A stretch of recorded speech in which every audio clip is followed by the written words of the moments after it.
Is anyone out there? Is anyone out there? Please, we need help. We're almost out of food. I'm not sure how long we can keep them out. We need help.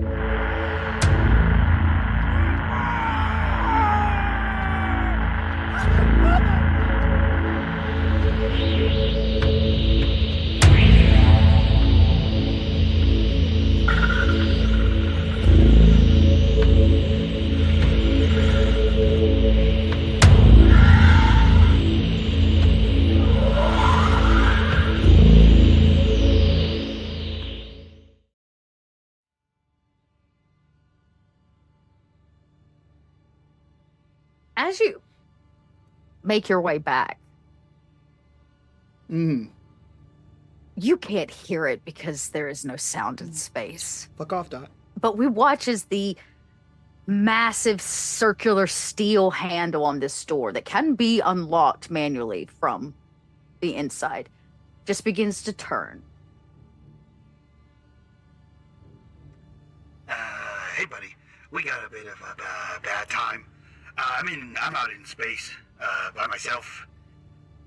Yeah, I stole the ship. I stole a little guy, and I opened the gate. Obviously, I didn't open it because there's aliens in there. That'd be ridiculous. But I hacked into it, and a synth opened it up.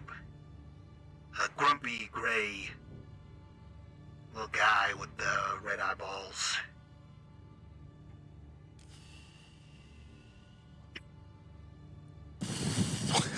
Yeah, no, that's why I'm calling. I'm leaving. I'm in a ship. I'm headed back. It's just going slow. He's just looking at me real grumpy, like. And she says, "You've been so busy, I haven't really had the chance to tell you. You seem very dedicated to this cause." What I'm dedicated to is protecting us. She looks you dead in the eyes and she says, "Then why are we here?" This is the solution that Kitchens found, and every step along the way it was convincing enough that we could use humans for this, but I know that I can't do that. Where's Barton? Barton has absconded from the Monstro with your ship. Oh, I'm gonna kill him. If What's he he doesn't doing? die out there, I'm gonna kill him myself, I swear. What's he doing, Kitchens? I believe he's attempting to portray himself as a hero, and I think that's going to fail. He's now being chased by working-class Joe unit. Synthetics. He opened the ship? He opened the ship. I will say you grab one by both arms and we watch Ren yank them free. And as it does, you watch the black, viscous, organic material almost like stretch like string cheese before it snaps free from whatever above.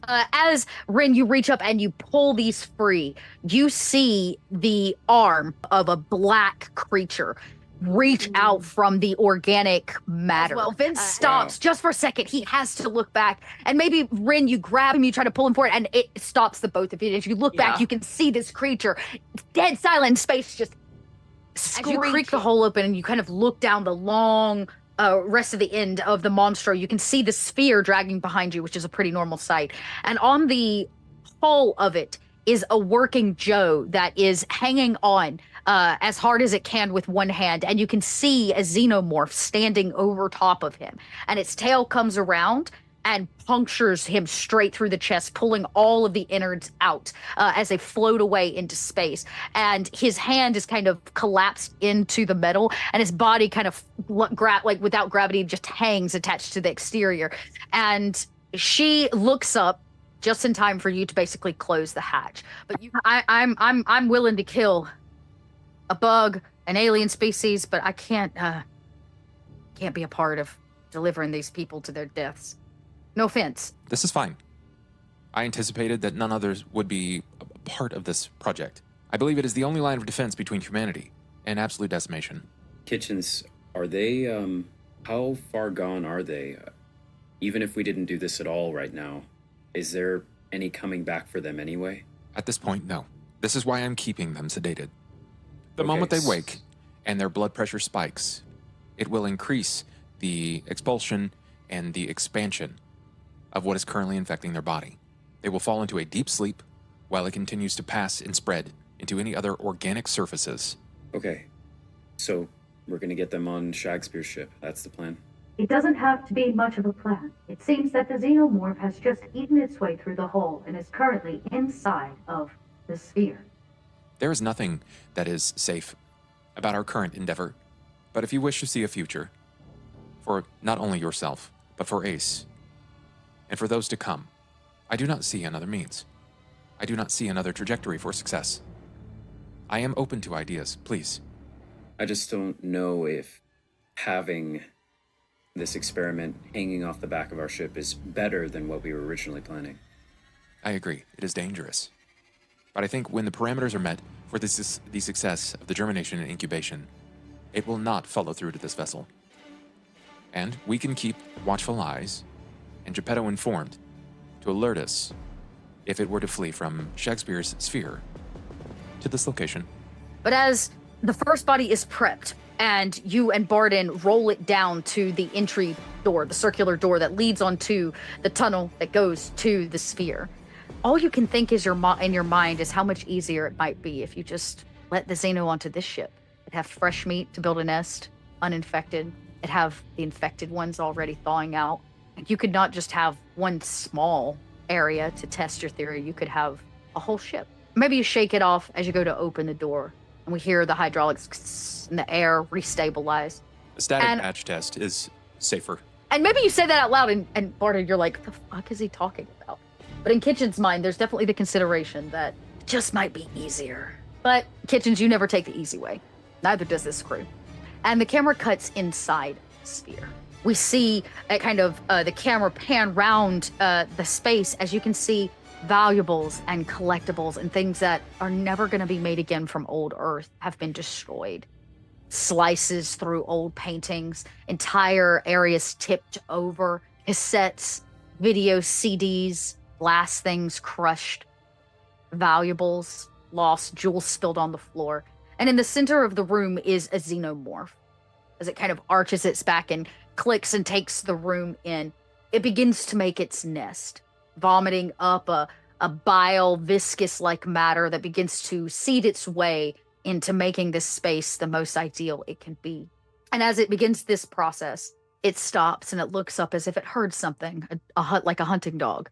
And it looks right to the circular door, unopened, but it can hear Kitchens and Barden 250 feet at the other end of a walk path, waiting to deliver its first meal.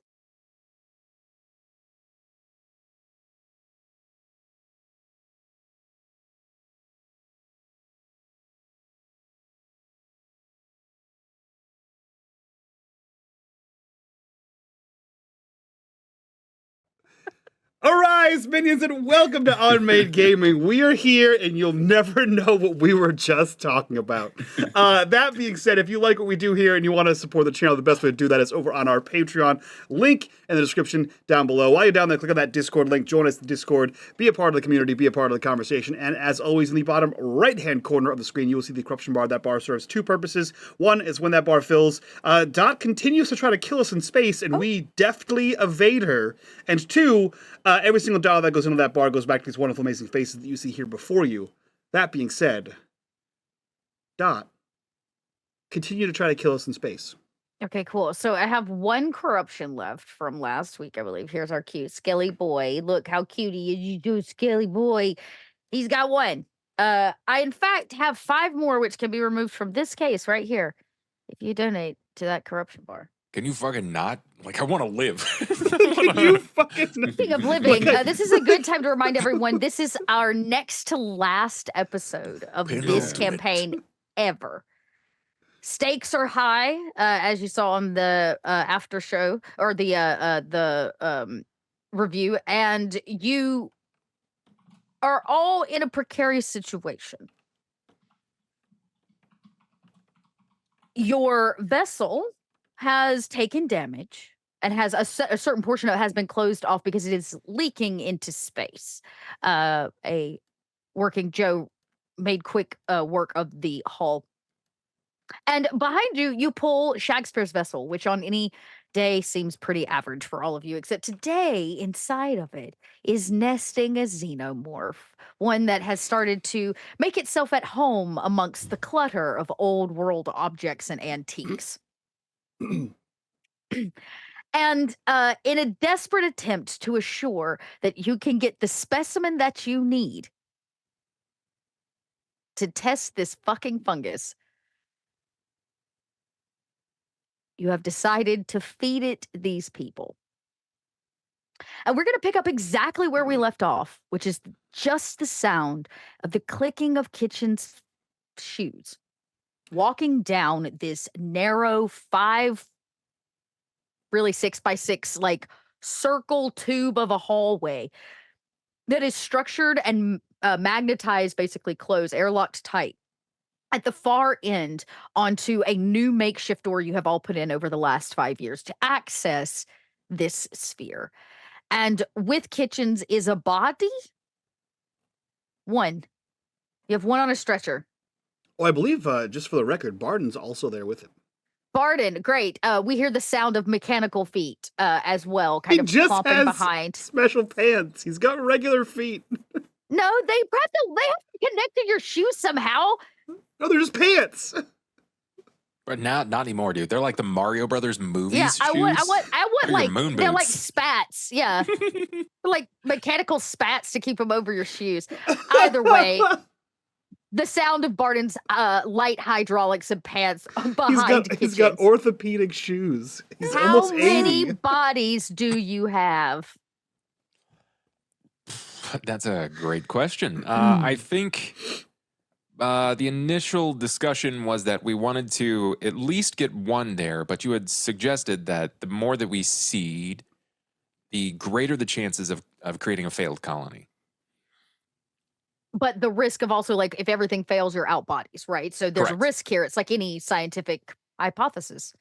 Well, I had 7, and if it succeeds, I can, regret to use this terminology, I can harvest the fruits of my labor. So let's go with 4. Okay, we're gonna leave 3. 3. Okay. We're gonna keep 3 on the ship. Run 4 Two. So each of you are pushing one gurney basically and pulling another as you wheel slowly down this hallway. You make it no problem to the door. You all set it up, so you tell me how the door works. Wait, the door to Shakespeare's vessel? Yeah, it's a big circular door that, in essence, you might have collected from junk or acquired over the 5 years, and it actually mounts to the exterior and cuts a fresh hole. It's meant to be like a emergency hatch entrance, but I imagine you have it just like you probably have. It stores valuable stuff. You probably have some security system on it. So you tell me how the door opens. Is it a key card? Is it a passcode? Is it a password? What do you think, Barden? Do you think this would be a card swipe? If Kitchens and Barden were in charge of making it, it would be something stupid. We spent so much time watching anime and talking about aliens and taking apart synths that it has to be something dumb. And the only thing I can think of, because the only thing more important than aliens and taking apart defunct David models was Kitchen's incessant desire to quote and watch Naruto. So I imagine it has to be. This is the dumbest thing I've ever said in the show. Oh my god. It's a jutsu-based door.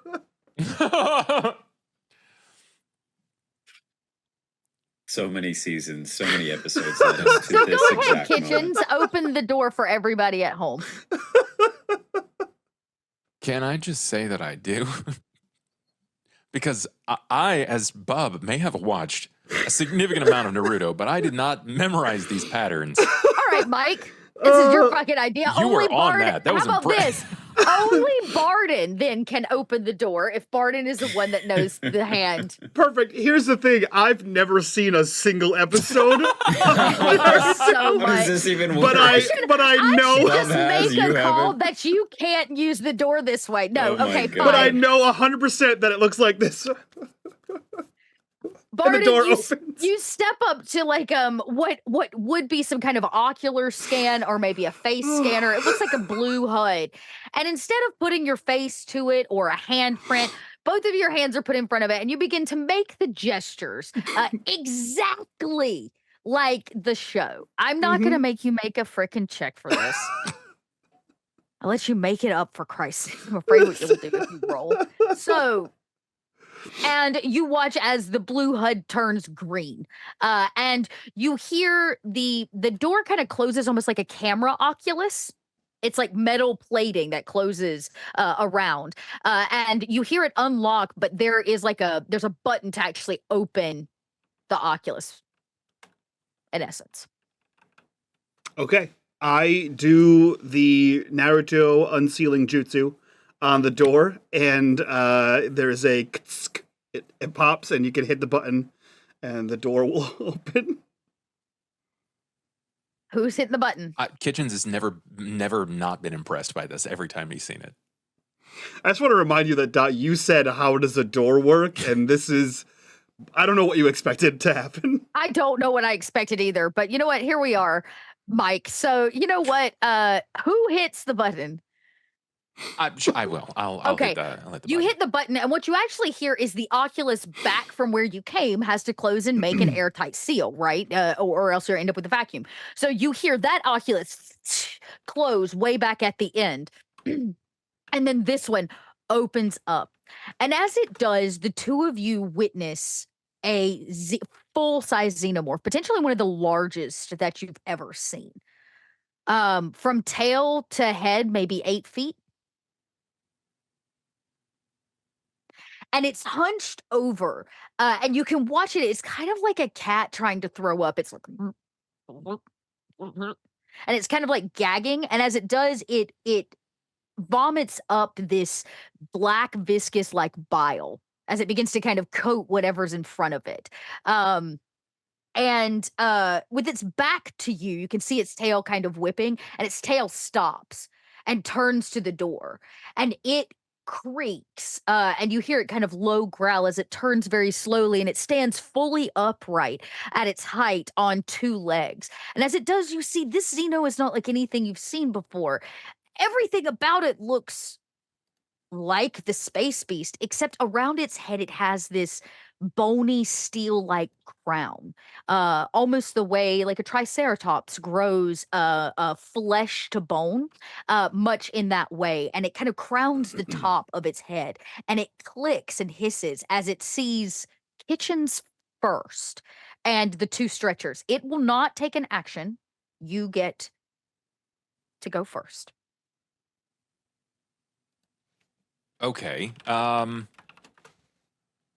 I will draw forth the syringes for the adrenaline, enough to sort of wake them, or at least bring them to a moment of waking.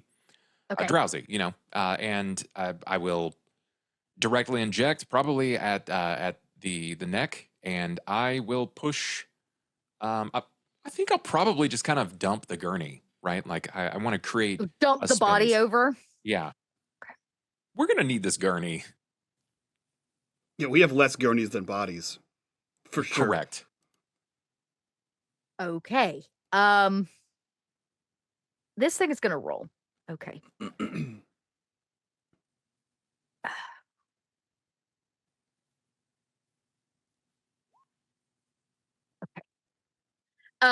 You remove or you have the syringe, and it actively watches you. As this kind of guttural clicking comes from inside, and as you stab the first body and dump it off the gurney, and the gurney kind of makes a loud clatter, it lets out this cry, this scream that could rip through metal.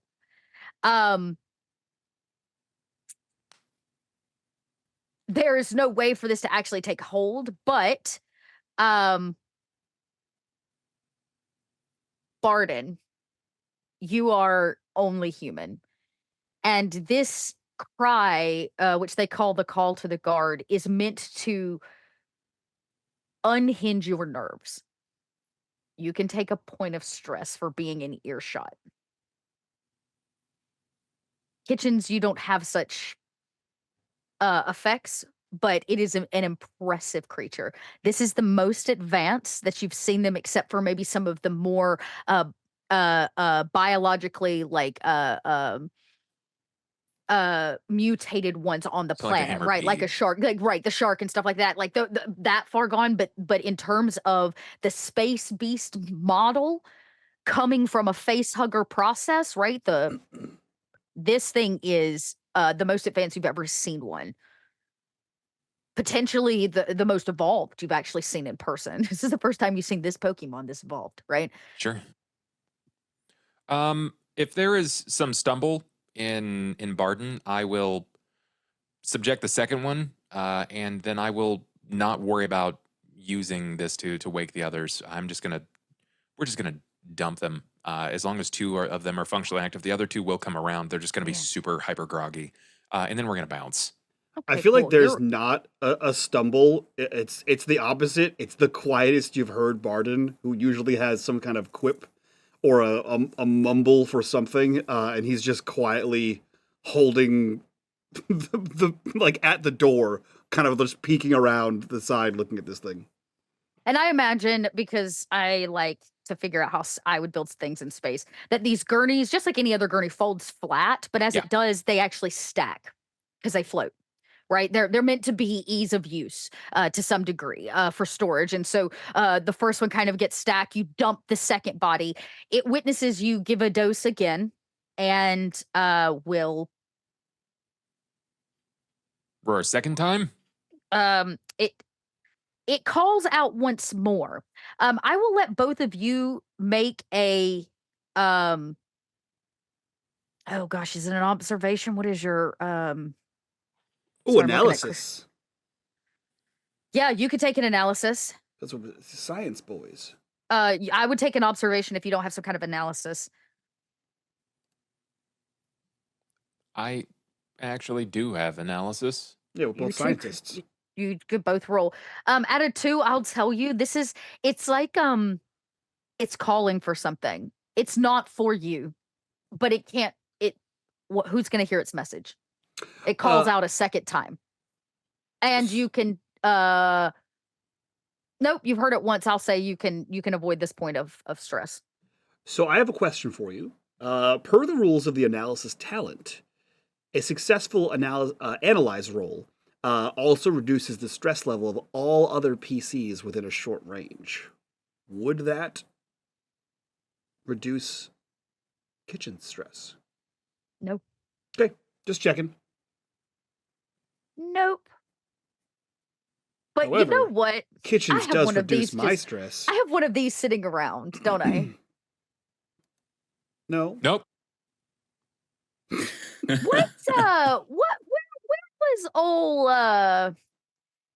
was old what's his name? Oh, Colonel Marine Reed. Where was Reed in the midst of all of this? Because I'm pretty sure he suited up, did he not? Thought he was Right. He's meta. with Rin We- and Rin. Vince at the front that we just took down the Joe. You know Exactly. We have no idea that these two went to the back, by the way. Yeah. what? Ah, I think we agreed on this plan, but we didn't know that they already started. all Yeah. right. Then it would not make sense for me to use it, even though I really want to. I was gonna really throw a little bit of a wrench in the plan, but it's fine. Plenty of wrenches already. I assure you. All right.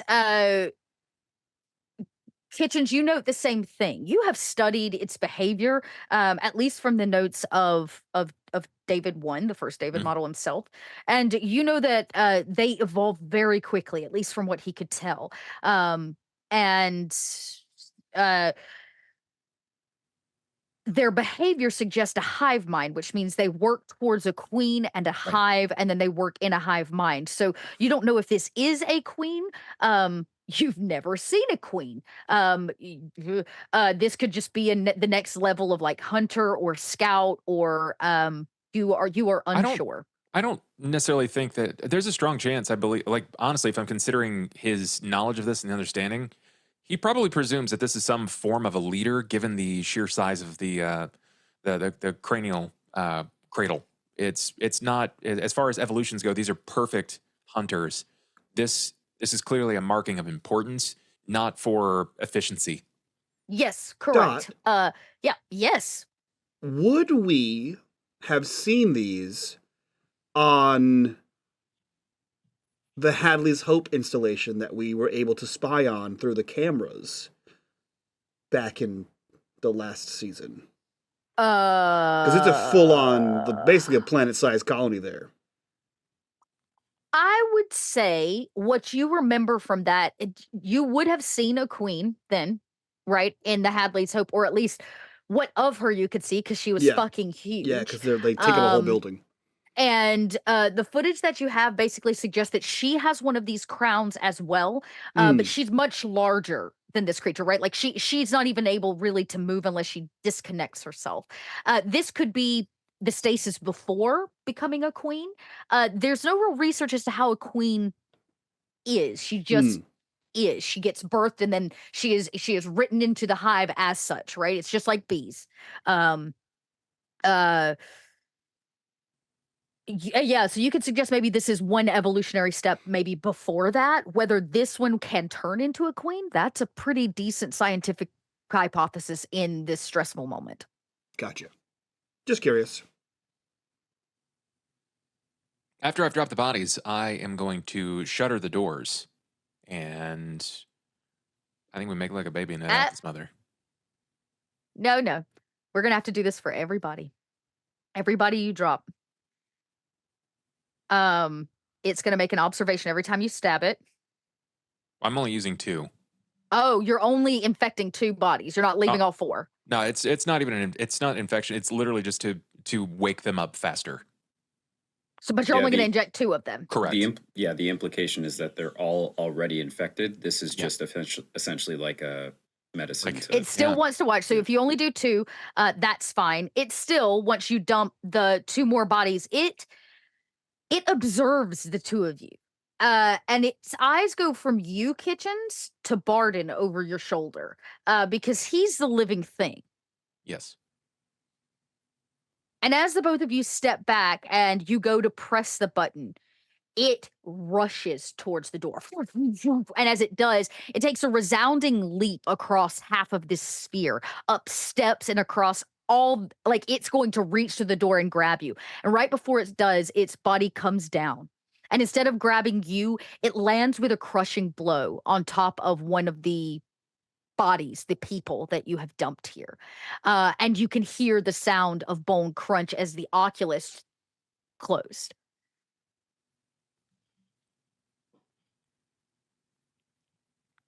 So how many bodies total were you guys able to get in? 4? 4. Okay. I think with the closing, I will initiate the opening of the original shuttered doors, and unless Barden says anything, I think Kitchen's probably calculated this was going to happen, so there's not much conversation from him. I think I'm gonna need to change it to the second pair of robot pants. Unfortunately, hasn't finished the backup pair yet. You only got 1 pair. I thought I was making it through the door, buddy. I thought. In fact, take a stress. All right. I'll take that. I deserve that. And as the oculus here closes and you see that one begin to open and the vacuum changes, you can hear the sounds of people screaming on the other side of a metal door as it fades away. And the 2 of you walk back. Yeah. Great. The camera cuts while all this is happening. What are you up to, Vince and Ren and Colonial Marine Reed? Probably trying, now that we've taken this guy out, trying to assess the damage to the ship. Yeah. That's what Vince is doing, at least. Okay. The first thing you see is the body of this working Joe, kind of long injured before you all got to it. You can see its blue plasticky flesh covering. I'm not going to call it really flesh, like its plastic covering has been burnt away and singed from other events. You can see it has a bullet hole through its chest that wasn't yours. It's long since been there, and you can see now its eye kind of hangs out of its head as half of its skull is blown away, and it lays there at an odd angle, much the way a body might. And its head and arm kind of twitch as it completely loses all circulatory power. The door, yeah. Oh, yeah. Go ahead. I was going to say, I ask Mother to give a status report on the ship's hull and to locate where the breach was. Yeah, I feel like I have a map of this ship, don't I? Am I completely losing my mind? Maybe I do. Of our ship? Yeah. Yeah, it's in roll 20. It's the Monstro. This one. Le Monstro. My Monstro. Yeah, okay. So what you see is that to the left is the door that is closed. Mother begins to run the you know, the program. You can hear it kind of beeping in the background as code runs up and down the screen. Mm.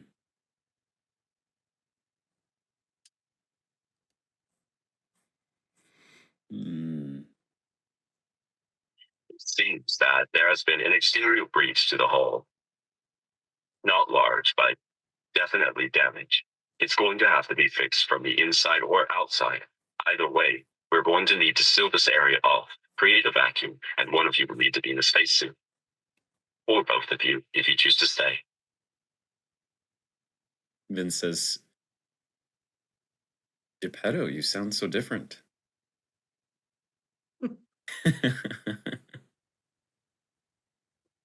But okay. If you both choose to stay. Oh, there you are. Oh, that was... There has been damage to the exterior hull of the ship. And apparently to your voice system as well. Geppetto to clear their throat, okay? Gee, like? Yeah, the working Joe corrupted it a little bit.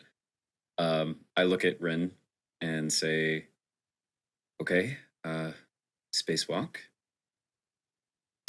That would sound like a present, but we do need to get the chain set up for the ship like we talked about, so it's not connected to the monstro anymore, But to your ship.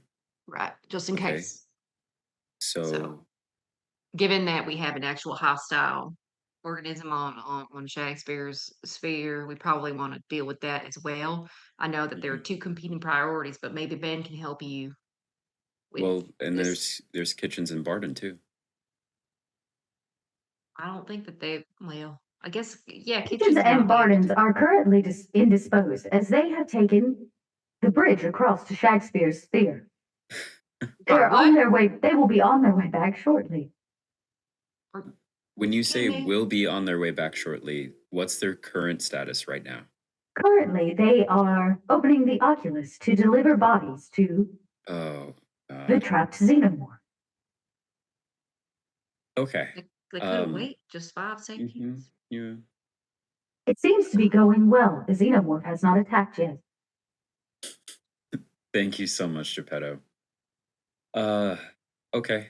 Well, it sounds like you would need to pilot Bessie outside the ship, and then someone like me or Reed would need to then help you hook it up.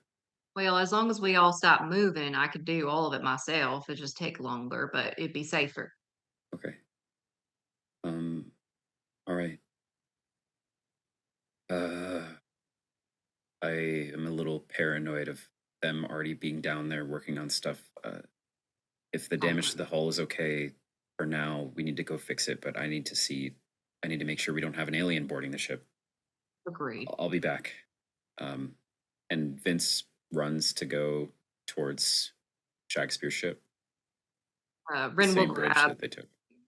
Rin will grab her spacesuit. See, so that she can go out with the Yeah. ship and start You decoupling wouldn't and technically recoupling. even need to go out. What you could do is just have another interior door close, right? As long as you create that vacuum. Oh, And you could open it and walk out. It would be there would be no gravity and yeah. but you would be able to seal the vacuums the way you needed to, where you could actually work on it from inside the ship, which would be safer for you. It just would mean this area would be inaccessible until you fix the problem. Oh, I'm talking about the connection to create that chain connection between Shakespeare's sphere, Bessie, and then Monstra. So that Monstra is pulling Bessie, who's pulling the sphere. I see.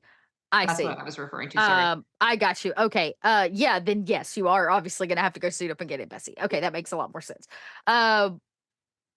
You head down to the level, and you see that by the time you get down there, Vince, the Oculus actually opens up, and you can see coming back with four empty gurneys stacked, and kind of being pushed by kittens is Kitchens and Barden, and there are no bodies.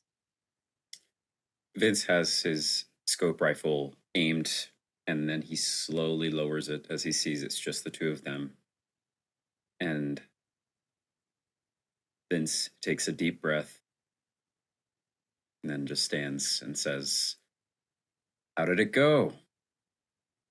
As well as one would presume. I assume that it went well with the Working Joe. Yes, as well as one would presume. I look over at Barden. Hey, if you smell shit, it's not me.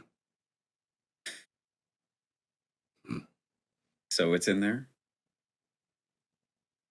The shit? Or the alien? The alien. Oh, yeah, it's in there. It's fucking got a big old head. Okay. Ren is starting the process to hook the Shakespeare's ship to Bessie.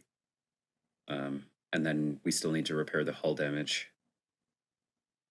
Are you two going to do anything else with that thing for now? I am going to have Mother keep me updated if there is any movement between the vessels and our connectivity line. If it seems to free itself from Shakespeare's vessel and attempts to come to this ship, we may be in trouble. Right. Confirmed. I will let you know if there is movement between vessels. Okay. Yeah, it's one of the big ones. It's not kidding around. I mean, y'all have cameras on that. You can see what's going down. I think Kitchens would probably make his way to the lab to start like recording notes and pair it off versus what I have on the xenomorphs already, just to see if I can kind of confirm that this evolution would lead to it being a in the hierarchy like a birthing structure, or if this is like the queen of the nest. Sure. You kind of turn on the camera, and what you see is the room is beginning to get it's like a terrarium, right? It begins to build its own kind of atmosphere. It begins to get moist and hot, and it is it's kind of finishing up this patch area that comes down one of the scooped the concave walls, and or convex walls, and hits the floor, and it's kind of made that black vomit all up and down it, and you can see it's drugged two of the bodies over and has stickied them to the wall, and it's actively like using this viscous bile to build a cocoon around them, sealing them to the wall. You can see that it seems to be working on the nest. None of them seem to be, well, you can't, I don't know if you can tell from here. You can roll an observation. I will try.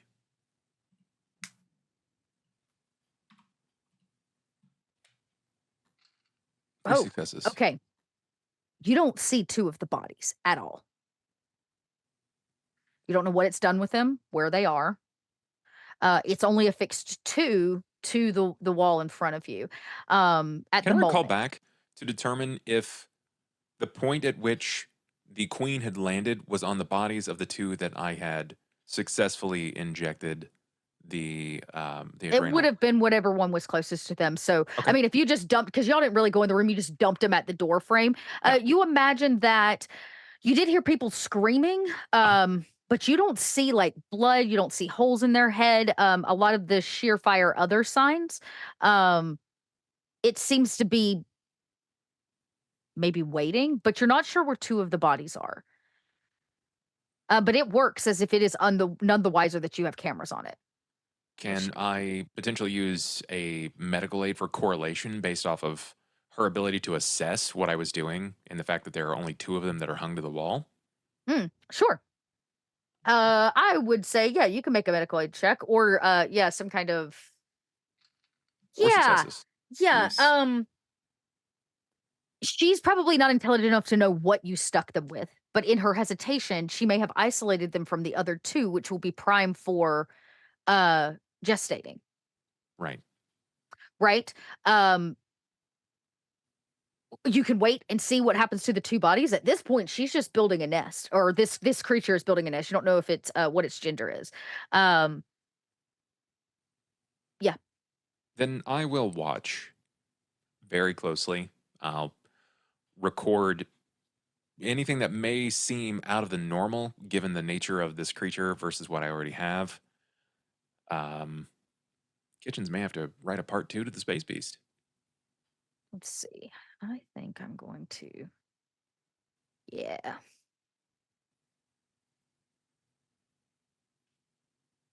That's all. That's fine. And you see him, Vince, coming down the walkway, empty gurneys, and a little bit maybe a sweat beating down Barden's face. Mm-hmm. I say, you need help changing, old man? I know the pants do most of the work. It was part of the Self-cleaning. plan. Yeah. Wow, okay. Yeah, I have a spare set, but I think I'm good. I'm not kidding, kid. That was one of the biggest ones. You know, I know you were little when we shot a bunch of them in the face, but and then I know you barely saw the one with we got it in the neck gun, but that was the biggest one I ever fucking saw. It was huge, the size of its head.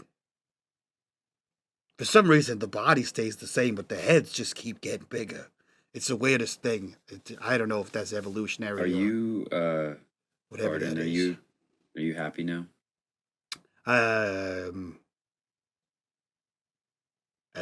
Like in general, like as a general state of being, or like You specifically. took Rin's ship. You Yeah. started opening the door. You and Kitchens moving at the speed of light doing this stuff. Well, I mean, I opened the door. I didn't open the door. I just disabled I hacked the door, and it's fine. And The robot we just had opened to it. take out the thing that came onto the ship because of that. Well, technically, those things woke up because you guys powered the ship on, so that was less me, more you guys. But either way. We all agreed that we needed to power the ship anyway. Right. But you're kind of pointing the blame in my direction. And really, it was the final step in a chain that you guys started. Either way, I'm not trying to argue with you. Yes, I feel like dumping those corpses there, those mushroom corpses, is a far better plan than getting our insides eaten by a alien or drifting around the galaxy forever until we all die, because all of Weyland-Yutani, Bishop, the United Americas, the Colonial Marines, they'll all probably want to shoot us and dissect our brains and shit. So, yeah, ultimately, I think that's a pretty good place. And if old Kitch there has developed a, neutrino fungus for killing aliens, I think that's a pretty good step in the right direction for humanity, since they hunt and kill us and eat us. Well, more or less. They use us as breeding husks, which ultimately is worse than eating. I'd rather be eaten than become a living embryo. You know? Yeah. Sorry, I'm with you. Look, man, Just- you got a kid on the way, and you've seen a lot of fucked up shit since you were a baby and you smashed that guy's head open with my scanner gun. So Somehow every bad feeling I have leads back to that moment. it's a weird did trauma. What was necessary? Yeah, no, it's a weird trauma that's sort of just, as a 10-year-old, braining a guy to death fucks you up. And here you are. And by that, I mean you're still the Yeah. most You're still the most sane person that survived, well, outside of Ben, but I think he checked out. You're the most sane person that survived that ice planet hellhole. So I think you're doing okay. And if we can disallow you from doing any more weird fucked up shit, I will happily take the bullet on that. You shouldn't have been the one to go out there and open the door anyway. You got a kid on the way. If anyone should get crushed to death by weird synthetics and aliens, it should be me and the other old broad. Ren? Yeah, don't fucking tell her I said this, but she's like 80-something. She's actually older than me. Really? I know she looks like a spring chicken, but like... No, just because of cryo, that's all. Yeah, she's up She's there, buddy. Yeah. Okay. On that note, the camera cuts to a spry Ren, who's suiting up in a spacesuit and getting on the vessel. The door opens. You are able to back out. Here's what I need from Ren. Yes. I need a piloting check. I'm going to need 2 heavy machinery checks. We love that. I do have a question that's not related to this action, but just out of curiosity, because we know the Xeno came in from the top, like opened the hull of Shakespeare's ship. What happened? Because there was no vacuum when they opened. You want to see? I mean, of course I want to see, but I'm just curious because like Meta's like, wait, hold on. They opened the door and nothing vacuumed out. Ren would have it. Some shit probably did vacuum out, Okay. but it does look sealed now. So like an automated door, probably. Why don't you add an observation check to that series of rolls, and I will tell you if you can see what happened to it. All right, so let's do piloting so I can get outside, and then doing all piloting that jazz. puts you in position. So my understanding is you're going to all daisy chain yourself together. It's going to be the Monstro, then it's going to be Betsy, and then it's going to be Shakespeare's sphere. Yes. Okay. All right, let's see. One I success. think that we just need to call that ship the Globe, because it seems appropriate to the Shakespeare. Yeah. Yeah. So we got one on piloting and then machinery. I'm a little nervous on this one, but let's go. Okay. Would you like to push? Yes, I will. I will push. I will definitely push. Taking a stress, adding it. Oh, please roll 20. Don't just don't. Okay. I need another. You can push again if you still want to make this first successful heavy machinery check.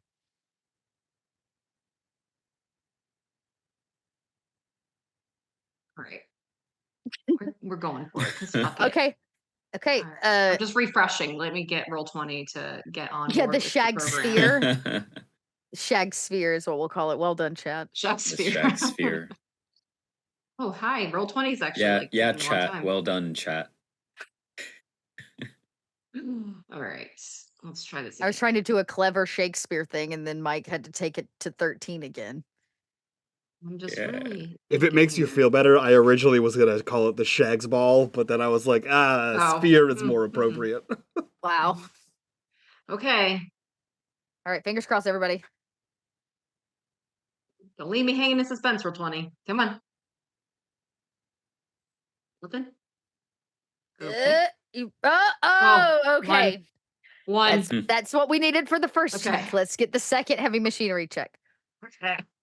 Rim, you're sweating it. You know what? I'll describe the whole scene after you've rolled. Please, yes. All right, come on. Please. Oh, Lord. Okay. Roll your panic. Yep. 5. Okay, you keep it together. Okay. That's what we need to know about the panic piece. Would you like to roll an observation?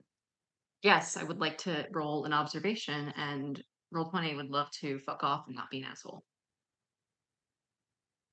Maybe. We'll see. My rolls are taking an exceptionally long time for some reason. That's okay. It's probably just a roll 20 problem. It's adding to the suspense. Marinating. It is. I'm just not happy with this. Let me try again. Oh yeah, maybe. Okay. Try again. Nothing. Really, roll 20? Maybe a refresh for you. Another one? Yeah, let's try. Oh, another. Yeah, that'd be my Right. second one. It's just taking a Mhm. long time. Let me just like close it on my browser altogether and try reopen it. Sorry, That's all right. viewers. I'm so You're sorry. gonna have to just eat the anticipation. Yep. All right. I'm reopening Just the game. slowly building. Slowly. I have Slowly. horrible things planned, everybody. I mean, yeah, as you should. Horrible, beautiful things. They've completely Just- exited out and put. We have a pet. We have a pet now. No, don't We like need to that. We No. need to give it a name. Oh. A roll came Okay. I through. have the worst luck in roll 20 today, apparently. That's okay. Yeah. So I'm not rolling. here's what goes down. You managed to pilot around where the hole should be. You don't see anything, and the reason you don't see anything is because that hole is now completely covered in some kind of living organic material. Oh, okay. It seems to be growing at a pretty rapid rate Hmm. around both now the exterior and potentially the interior of the sphere.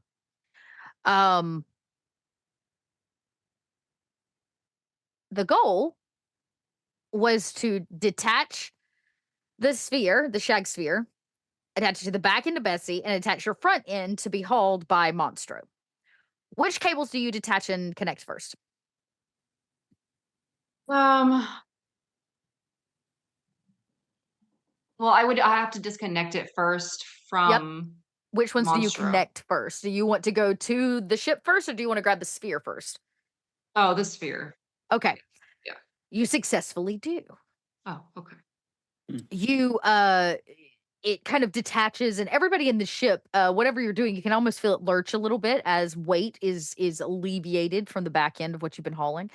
And the cables immediately like draw in across space, and the back cables connect to the magnets, like the attachment placements, exactly as they should. And you connect with great stress as you begin to sweat, because all you can see out of the rear view mirror, if you would, of Betsy is this looming black hole of organic material. Remind you of the bottom of that space station. Mm-hmm. Um and you note all of the computers in the bridge tell you that everything seems to be connected successfully. Now you have to connect to the Monstro. And as you attempt to connect, there is an issue. In fact, the cables do not either the magnets upset, or there's an issue like redrawing out the slack in the actual airline cable or whatever you're using to pull. There's an issue. And you do not connect to the Monstro. Okay. Now it is out of range to be connected, which means you're gonna have to catch up to it, in essence. So I will need another piloting check, and you can take away a dice because you are hauling this massive sphere behind you. This one. Okay, roll 20. This isn't funny anymore. Wonder if I roll if it does the same thing. I wonder if it's like, oh, there it goes. There it goes. Okay. Okay, one success. You begin kind of puttering forward. This thing is a haul, and you can hear the creaking on the hull of your ship. It's really too heavy for you to be hauling alone. This is why you were going to just be a pivot point, if you would. But it is still pacing ahead of you. What do you do?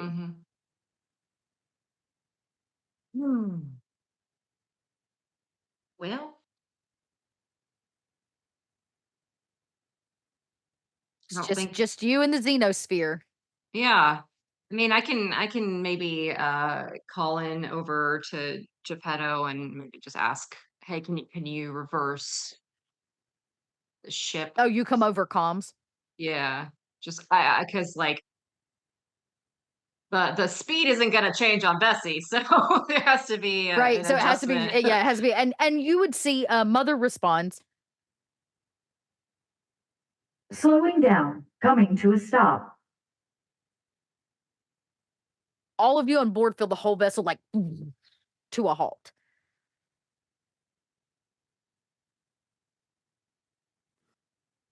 We You are tried in it. reach of the cables, which seem to be kind of floating openly, which Yes. is not really what they're supposed to do. So you don't know where the issue is. I do need another heavy machinery check. Great. We love it.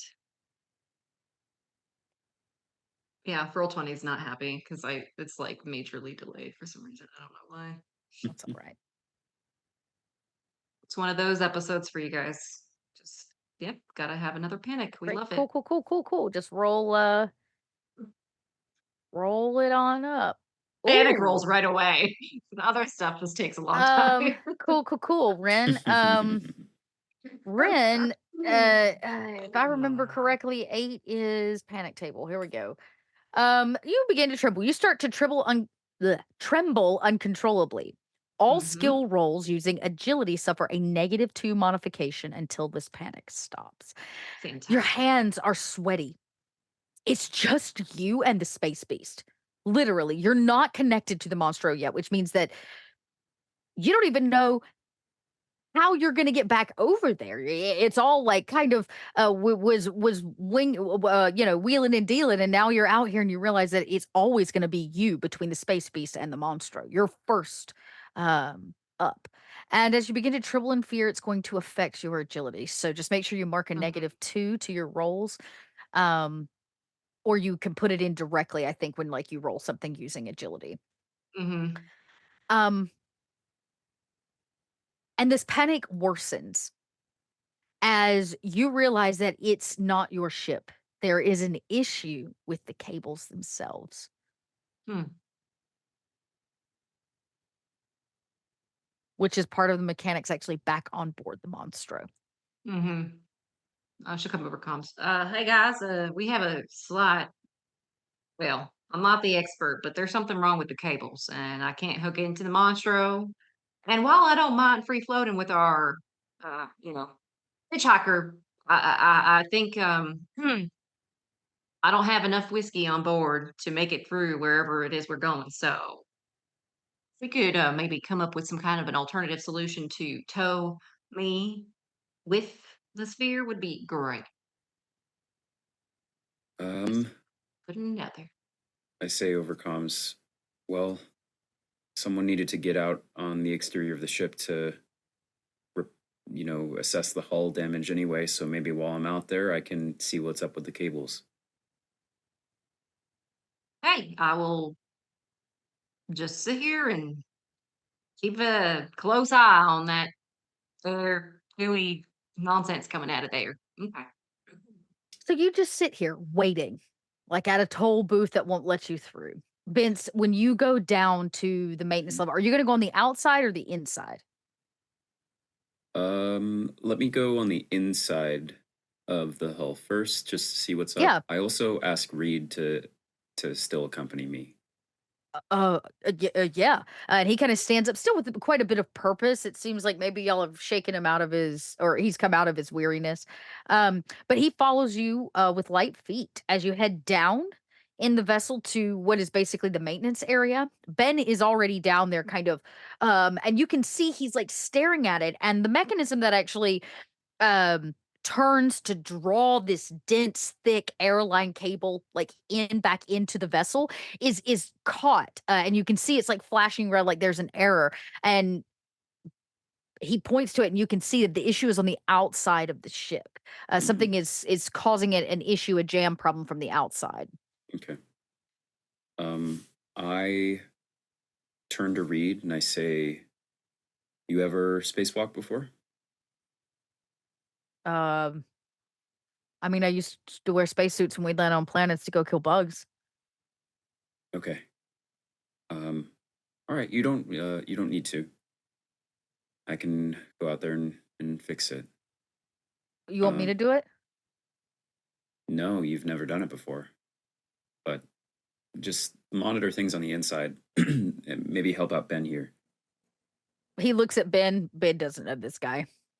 He kind of nods like, okay, what the fuck is he gonna do with a bunch of heavy machinery? But he nods, like he'll do his best. And you go up and suit up. And Rin, it is quite a few minutes before you hear from anyone. The nearest hatch is not very, very close. Vince. You're going to have to do some actual spacewalking. So we'll need an agility check. And you can hear your own breath in the helmet, heavy, as your kind of magnet boots along the surface of the monstro down and around to where the cables eject. Okay. I have a maintenance jack in case that'll be helpful. And then would it be possible that I could get like some sort of soldering or welding torch from Ben or Sure. whatever if I'm also yeah. gonna hit the hull damage on the outside, Yep. whatever I need to like fix that. Yep. Okay, cool. All right. So yeah, so I need to make a mobility check for walking. Okay, and the assumption is that I'm going to the cables first. Yeah. Yeah, I'm okay, guessing cool. you're walking around the outside to go see what's wrong with the exterior of the cables. Yeah. All right. Okay, here we go. That's 3 successes. Very well done. Even carrying all of this gear. Yeah. Can I bank one of those in the future? Okay, cool. You can get there a lot faster than the average person. You're pretty light on your feet, Vince. At this point, you know, whatever you do, don't look into the emptiness of space and just keep facing forward. And as you come around the belly of the monstro, around to where the cables are supposed to eject, and this area is huge, right? You're talking about a big old airline cable that comes out of like a spot in the side of the monstro. You can see that one of the working Joes who attempted to attach itself on the ship has gotten its body jammed. Oh. Like right down the ship, and it's jammed in like a wrench in cogs. And it's like twitching, and its eyes are like flashing, and you can see about half the body is kind of crammed in there, and its upper body is still like jerking and twitching. Great. Okay.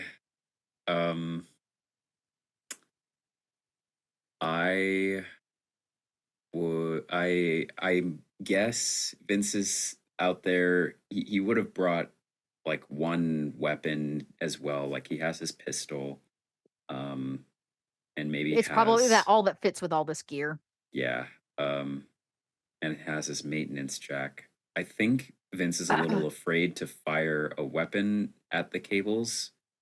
But he sees this working Joe while it's still active as a problem. He's not going to just try to grab the thing without it being somehow disabled. So I think Vince is going to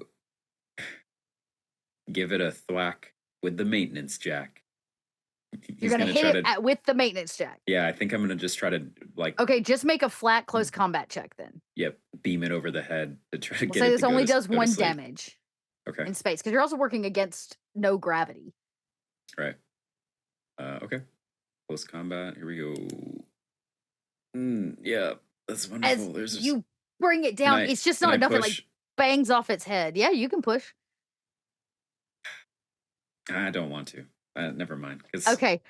I'll still have opportunities to try again. The way that you would think that blood would kind of spout from a head, instead, mechanical gears and screws and bits and bobs kind of start coming out of the side of his face, floating away as he's kind of still working. Joe. Working. Joe. Yeah, that's your name, buddy. Okay. And Vince knows that there's no way he's going to be able to fix this unless he gets this thing unjammed, right? God. You know, you can use the maintenance jack to say pry the area open and pull its body out. That would be a way to use it as a heavy machinery check if you wanted. Yeah, I think I want to do that. Okay. Because that doesn't involve me having to touch the working Joe yet, necessarily. It does not. All right, let me see if I have anything to help. I don't know too if using a maintenance jack, some items say like when you use this you get a +2 to your checks or whatever. I think it does give you a +2 to this maintenance. Okay. I'll just double check real quick. On 130. Good old maintenance jack. So many of the classic alien items made into mechanical stuff. All right, here we go. We have diagnostic stuff, we have vision devices, tools, maintenance jack, heavy machinery +1. Okay, there you go, +1. It's still not going to be very good, but If I brought a cutting torch, it's on the same page as the maintenance jack. It's the other thing that I imagine I would have needed. Um, can I instead use a cutting? Well, no, because I don't want to cut into something that should be there. Should open it the way it is. All right, maintenance jack. See if roll. you could just wiggle him free. Okay, one success. You put this maintenance jack, and as you kind of crank the handle down, it pries the doors of this thing open farther. And you can see now, if you kind of peer in around the working Joe, that his foot is mangled deep back in the gears, like deeper into the mechanism. And he's kind of like pulling and tugging him, like they're trying to let it free, and it keeps doing this. And he's just kind of like jerking every time it pulls and tugs at him. Mm-hmm. You're going to have to probably pry him free. Okay. Or you could cut him free. Right. Okay. I have a question for a possible third option that might not work. So, as we know, Vince spent a week doing a deep dive on synthetic people and or artificial persons. Yep. I know that may not have specifically involved the working Joe model, but would Vince have any knowledge, any idea of, when he's looking at this thing, I'm assuming it has red eyes, indicating that it's in some sort of, error state. Would Vince know how to reset it? Is that something that can be easily done, or does this thing need to be... working Joe is extremely damaged. Resetting it runs the risk of a lot of things. You're better off just removing, trying to deactivate it. Yeah. Okay. And is that something that's easy to do? Like, are we saying like a panel in its back that I could try to open and access, or it's in its head? Okay. So you're gonna have to get close. Yeah. So it's either I get close to its head and arms to do that, or I get close to its leg and foot to cut it free, all the way free. Okay. I think Vince is...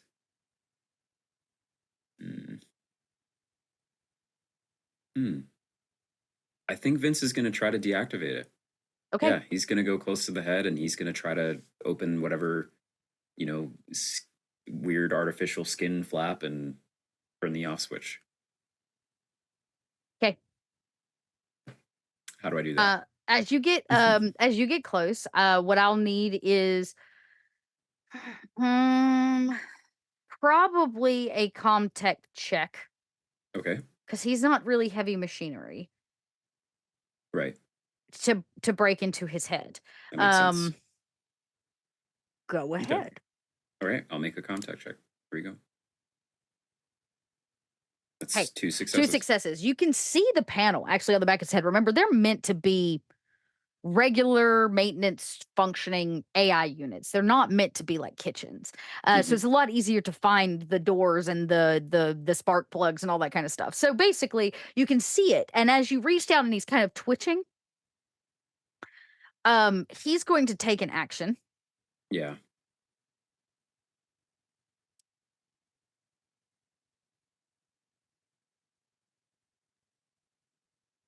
Okay, I'm going to random roll because it's a 50-50 chance. Okay. It's a 50-50 chance.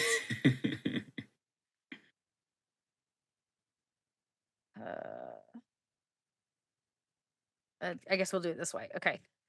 It's 50-50. Okay. As you kind of reach down and it's kind of twitching and you think that it's completely deactivated.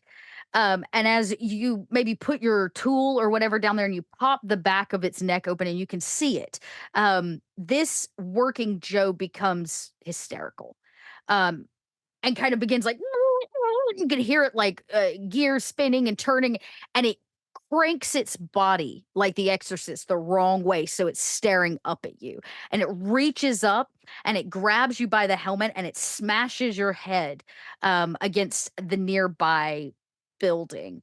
I'm going to roll. Yeah, I'm gonna roll.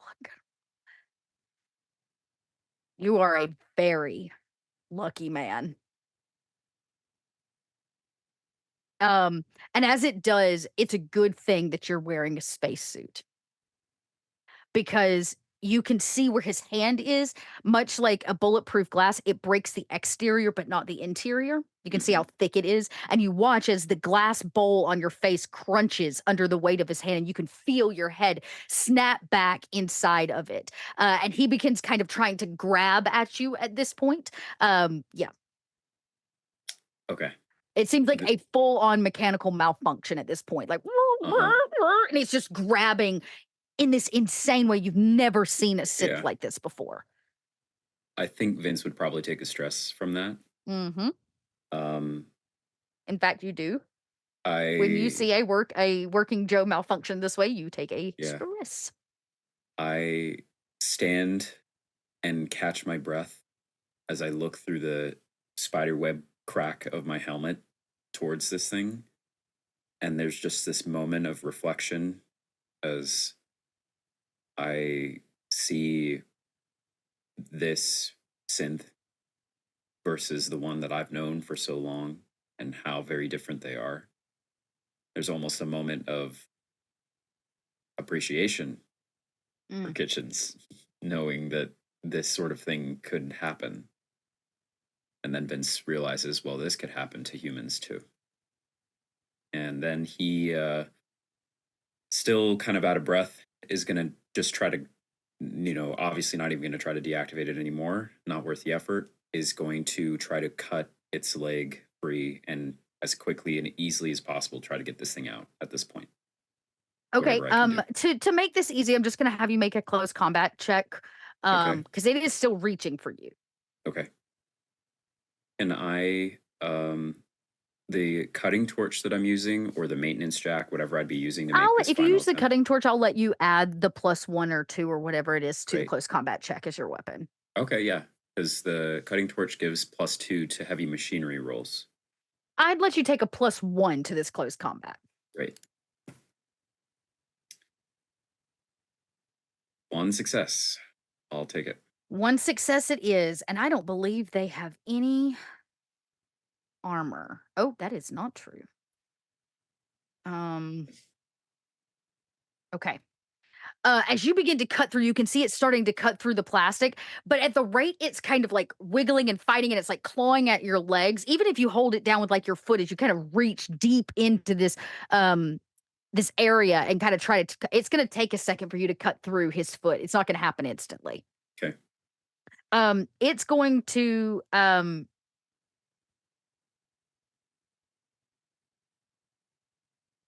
It's going to attack again.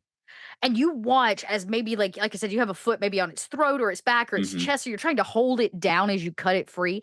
You watch as its red eyes grow in power, like it's charging up.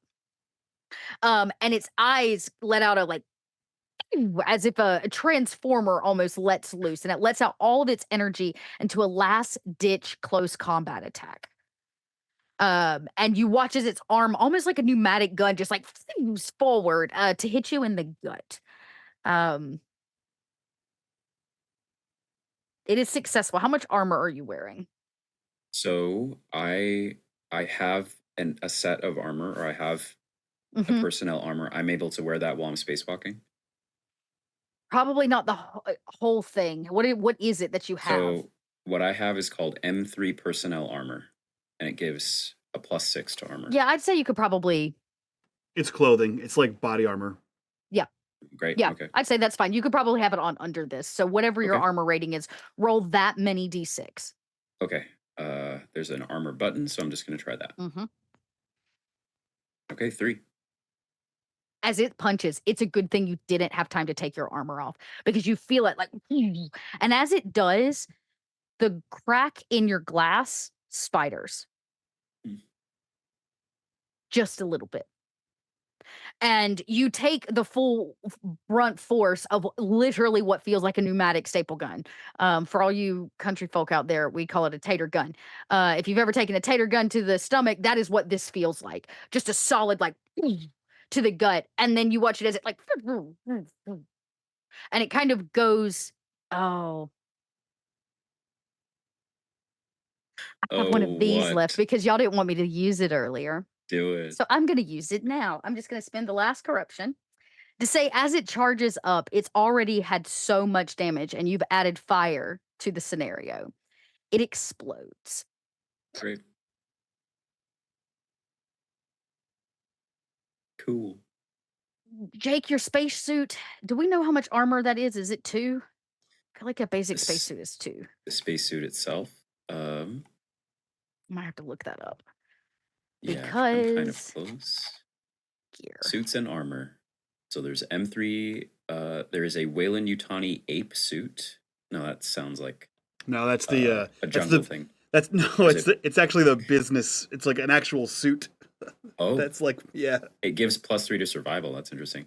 There's a compression suit, a pressure suit. Let me see. Compression suit, state of art, sturdy helmet, light up display. Yeah, that's like Healthy the one supply they of put David oxygen, in. internal pressure for its wear while in a vacuum. So that might be it. Yeah, that's probably. That's the the Mark one. 50. There's the Mark 35 pressure suit, which is standard issue for No, the yeah, US. we're definitely looking at the MK50. So you've got an armor rating of 2. Okay. So I had it right. So that is what I needed to know. Okay. And an explosion goes off. Ren, you've been waiting to hear from Vince. Go ahead and just roll an observation to see if you can see him on the come walking from the exterior of the ship. Sure, can do. Huh. Oh no. Go ahead and roll for panic. Okay, you keep it together. And you keep it together only because when you start to kind of look, you see that he is messing with something. It seems to be more of a an issue than before, and it's taking a while. And you're still floating out here as the only thing connected to this fucking shag sphere. And as you continue to watch, a couple minutes pass, and there's no word from Vince. You can see him like working on something near the hole where all the shit's out, but you're so far away, the naked eye can't quite catch it. And then you see an explosion. Not giant, but it's still an explosion in space, and that's not supposed to happen. So I just want to. We're gonna say other equipment. There's got to be explosives, right? Am I completely crazy? There are explosions. I have some. Mm-hmm. Yeah. What Or it is might a be under basic like weapons. grenade damage? Yeah, let's see here. I'm on weapons. Oh. Well, there's a lot of I pistols. have so the grenades don't. I think they don't actually have an incendiary grenade. Like Right. I have one that like is a stun effect. Just tell me what the damage is. Anything There's with like no damage. On no it. It's a concussive stun. damage. Yeah. Then I'm just gonna make the call. Its last hit was a 3, so I'm gonna say it will roll. You'll need to roll Mm-hmm. for your armor and the suit's armor. The suit will Okay. take the brunt force of it. If your helmet breaks, you're really super fucked. Right. So roll it all together. Okay. So roll a total of dice that equals Mhm. both. And you know both what? armors. Let me just let me see if Okay. any of it's critical. It's not. Okay, so go ahead and just Okay, so roll that would your armor be- plus the 2. So however much that is total. Okay. So I'll do that. Here we go. Okay, so that's another. You are 3. a lucky, lucky man. You absorb all of this damage between your suit. Ren, what you actually witness when this small kind of explosion goes off near the bottom of the monstro is that it blows him off the ship. His magnet boots let loose, and you see Vince go flying. Vince, your helmet is cracked now, big, almost across the whole thing. It is holding, but you can see the what HUD or whatever inside is like beeping, like suit compromised. Okay. You have minutes in space before you'll freeze to death and suffocate.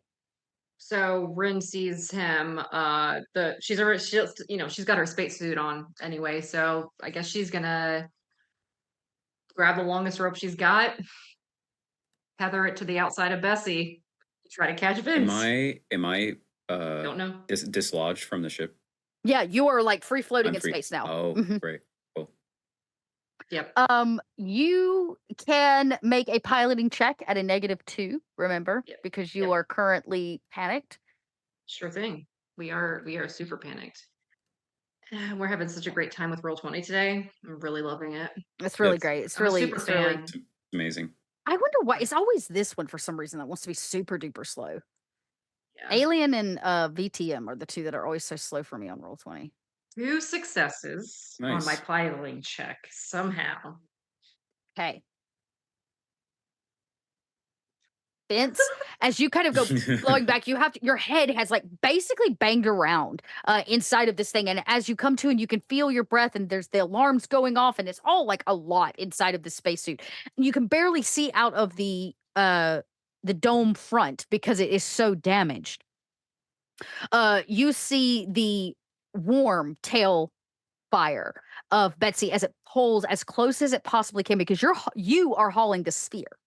Yep. And she rolls up and your body kind of tumbles near the vessel. And a basic, not an airline cable, but a basic ass rope comes kind of floating into space out of a side hatch. I'm going to need you to make an agility check to catch it. Okay. Not mobility, but agility. Agility. Okay. Or mobility, whatever the, Oh. whatever the, what The is the specific- mobility? I'm sorry. It is an agility based, yes, skill. Yep. So roll Great. mobility. Okay. To grab it. 2. 2 successes. Your hand grabs it and you begin to kind of like slide and your second hand grabs it, kind of stabling yourself. Rin, Mhm. you can see that the screen on his space suit is heavily damaged. Yeah. She helps reel in the rope basically. to You help him. probably hit a button and it begins to like kind of yeah. reel him in. Yeah. And Vince, you make it to the side of Betsy as you know that there's a hatch you can come in through the top. Yeah. This is just a basic ship. Before I yeah. do, Vince says over comms, "I'm okay. I'm okay. I'm okay. I'm okay. I'm all right. Yes, I'm you are. I'm okay." Yep. Over everybody's comms. At this point, he's so stressed out. Maybe, yeah. Great.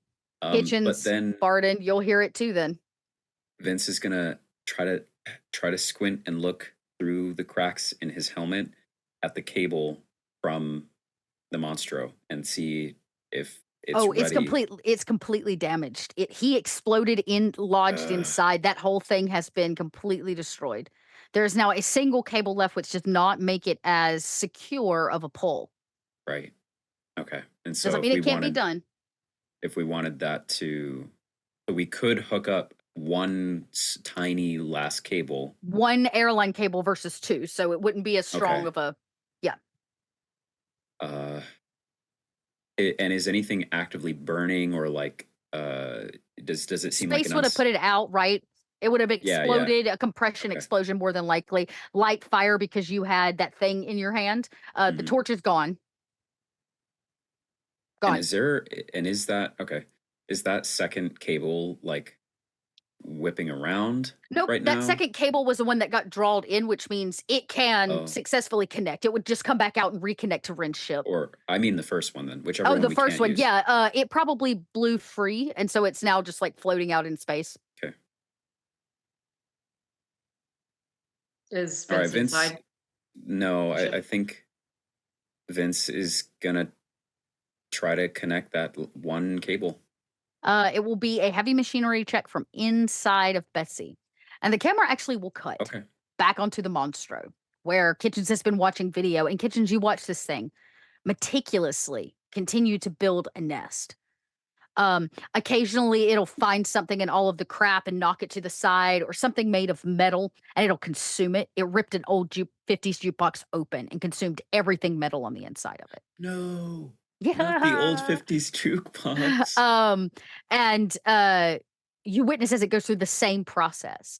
And eventually it kind of stops vomiting and consuming because it looks like maybe it's self-preserving. And you watch as it lugs one of the bodies it did hide from the camera angles over. And it turns around and it looks directly at the camera as if it knows you're watching it. It rolled an observation 3. It's fully aware there are cameras here and it's being watched. And it lets you witness as it takes one of the bodies and puts it near the base of the viscous nest it's been building, and the vines begin to quickly kind of grow up it and connect inside the body as if it needs flesh to feed, so that it can continue to grow. Um, you don't know where the fourth body is yet. Um, as you're all, yeah, Barden, what are you doing? There was a lot of hemming and hawing about putting pants on and taking pants off, etc. They're not the easiest to get on and off by oneself in advanced years of age. But at this point, he was probably walking back towards Kitchens when he heard Vince say, I'm okay, everything's okay. See, right before that, what you actually hear is a small explosion from the bottom of the ship. Right. Followed by, I'm okay. I'm okay, I'm Everything's okay. okay. And the yellow caution lights start going off, and you hear Mother come on. Kitchens, I hate to inform you, though it is not an object that has landed on the vessel, it does seem that there has been an exterior explosion near the bottom.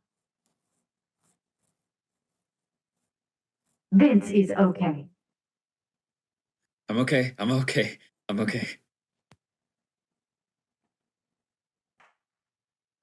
How through this time has the xenomorph done anything to the? I'm guessing if our vessel is shaking, is it responding to any kind of motion that's happening on its vessel? No, because It's really happening. the most motion has been the reed connection to Betsy. I mean, it's free floating connected to Ren's ship. Okay, I want to check the the stabilized vitals of all members of the core party. And what does it look like per all of them? There are some heightened heart rates aboard Ren's ship, specifically with Ren and Vince. Barden's heart rate is up, but it seems natural, as if maybe he struggled getting his pants on and off. He's trying to catch his breath. Okay. That happens when you're 76. You just get out of breath. But nobody is technically injured. I know that I can't repetitiously use the medicine that I've given them. Maybe with Barden, but not the others. At least right now, I need to let some time pass. I am going to see to Ace and express that Vince's anxiety is high right now, and he needs a calm voice. He needs something Ace? to bring him back down. And all the children have been locked inside the armory since the working Joe got on board. Doesn't change how I respond. Great. It Okay, will so be you go just that. straight to the armory, you open the door, and you can see she's kind of huddled with the kids in the corner. Nobody's crying. It's not a state of panic, but they're definitely a little concerned about the explosion. And I'll express to her that Vince is having a tough moment, and I think Where is Vince? he's in a live crawl at the moment. He's exterior to the vessel. He is fine. What about what was that strange noise, the explosion? And she kind of pulls you to the side so the kids can't hear the two of you having this conversation. He will explain that it was an invasive unit, much like myself, but of a model specifically meant for physical aid. It was defunct. It has been disposed of. The working Joe. Yes. It's as if she knows very well.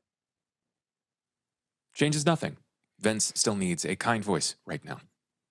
What do you want me to do? Perhaps.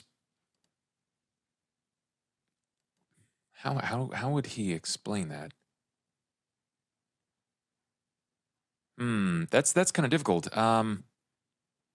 Maybe it's the nature of the enthusiasm, right? For him, he may even, like, off to the side, speak of a simpler future. Discuss your life together. Maybe talk about a name of someone to be. And before that, that extrapolates in anything even stranger, because he's not sure how to handle it either. He turns and walks away. There's not even a goodbye. It's not even a see you later. It's just a and he's gone. He walks. And she kind of looks back at the kids, realizing that they probably need her just as much as Vince does. And she has a moment standing in the doorway as she has to kind of figure out what to make of that situation. And Kitchens, as you make it back to your lab, and the vitals are still up for the core crew, which includes Ace, something new appears. A second heartbeat. Just now completely conceivable inside of her body, and you see the second heartbeat, much smaller. I forward that noise, the rhythm, to Vince. Good, because you can take a stress. Yeah. Kitchens, you've never witnessed a second heartbeat. Life. More importantly, you just witnessed the heartbeat of their child long before they ever did. Yeah, I'll forward that to Vince. And Vince, as you're getting pulled on board by Ren, and as you come on and you're saying, I'm okay, and you're kind of taking your helmet off, you can see it icing on the outside, cracking as you kind of get it off of your head. And as you do, very lightly through the comms, Ren, you hear it too, is the simmer of something, a thumping, lightly. And what's that?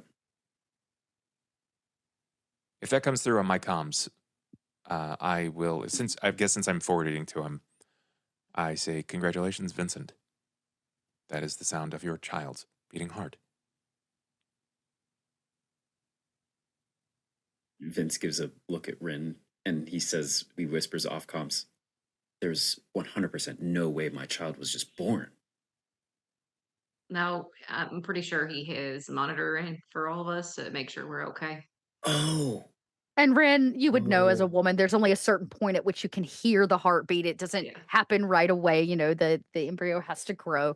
But it seems that the heart has finally has enough rhythm to be picked up by whatever Kitchens is using to watch all of you.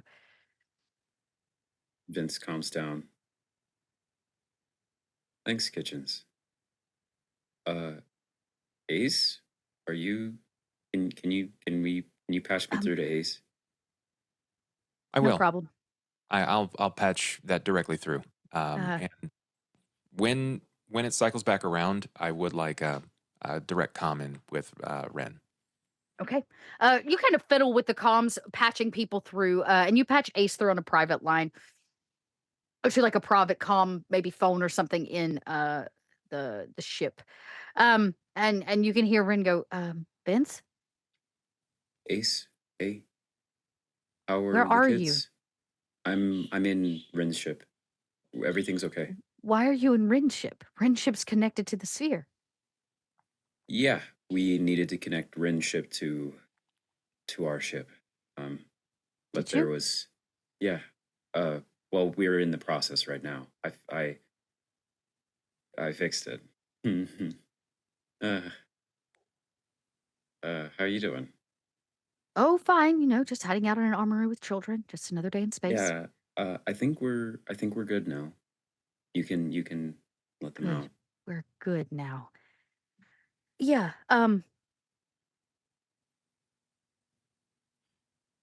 Vince? Yeah. Should probably come back to the Monstro. Yeah.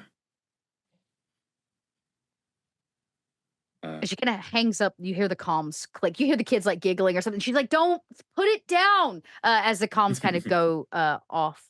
And Vince, you realize you're not where you're supposed to be, and currently it's not connected, which makes it even worse. I will take Yeah. a heavy machinery check using Okay. no additional tools All right. to connect the one cable to the front of Rin's vessel. Is there any way Rin can help me with this? No? Okay. Nope. This is just a basic heavy machinery check. This is lining the magnets up in space, baby. Mm-hmm. All right, let's do it. Mm, And roll lovely. for panic. Okay. Okay. You keep it together. You cannot push.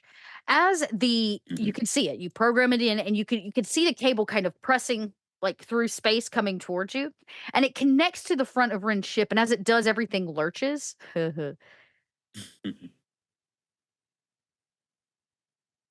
No, you know what? I'm gonna say it misses. I'm gonna say it misses. Was not a success. It does not connect. And you'll have to do it again. Hmm. Right now, If you want to try again. I will. While this is going on, Ren, you've been patched through to kitchens directly.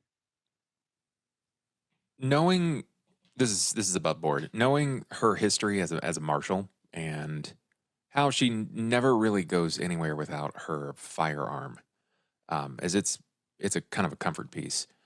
Kitchens is, I think you'll pick this up, Todd. Kitchens is going to cue into some sort of like tertiary communication here in regards to the parts of the firearm and the importance of these pieces, because it's sort of like a comfort thing for Ren. Knowing that she's there, and despite Vince's call to Ace, Kitchens would start acquiring a bit more. He says, "Ren, I seem to be having some difficulty understanding parts of your pistol, your firearm. Is it the ejector rod that I am supposed to manually clean, or is it something regarding the housing of the cylinder?" What? Why are you trying to clean my pistols? Well, I'm afraid that I don't have enough information about it. There's not nearly enough of an archive for me to subsume and consume myself, so I was hoping that you might be able to assist me in understanding it a bit better.